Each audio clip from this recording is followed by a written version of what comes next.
السلام علیکم ورحمت الله وبرکاته. محترم خور پوښتنه کړې ده چې دا کوچني حافظانو طالبان راځي زیرې وړي یا شلومبې وړي، نو زه حسب الطاقت چې زما طاقت وي 100 روپۍ 100 روپۍ ورکړم، نو بیا هم دوه راته وکړي.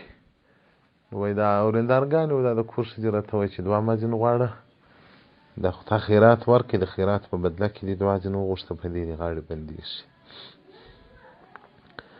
نو دا وایي دا د دې سره کومک کول بیا دعا غوښتل دا څنګه دي؟ محترمه که چیرې په دا دعا کې مقصد ستا دا وي چې دوی ته دا ور معلومه کړي چې ما خو پیسې درکړلې اوس نو دعا راته وکړي، بیا خو نو دا نه ده ښه.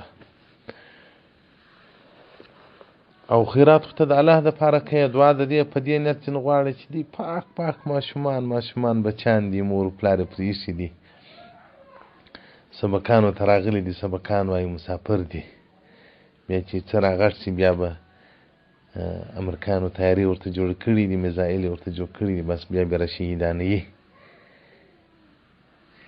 نو خو دغه ګلان حافظانو طالبان ما دره شهیدانوي، دغه زموږ د دین حفاظت کوي، دغه زموږ د دین ساتنه راکوي.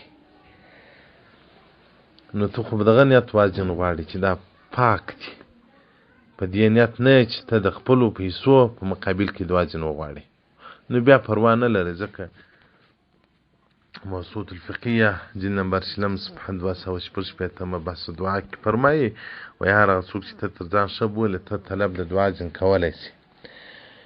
نو که ستا مقصد دا وي چې تا پیسې ورکړې اوس نو دوی ماته دعا وکړي، بدله د پیسو غواړې هغه نو بیا نه داسې.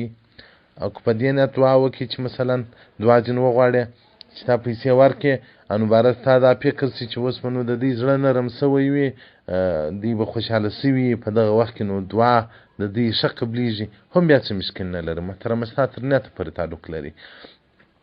ډېر وخت زه د یم په دا مدرسه کې یو طالب ته پیسې ورکړم، هغه ډېر خوشحاله شي، حتی زه په وپوهېږم، بیا نو ورته مې دعا راته وکړه. او افضل او مستحب طریقه دا ده چې هر چا سره چې ښه وکړې، هر چا ته زکات ورکړې، خیرات ورکړې، هغه باید دعا خپله درته وکړي. سنت هم دا ده چې هغه باید دعا درته وکړي.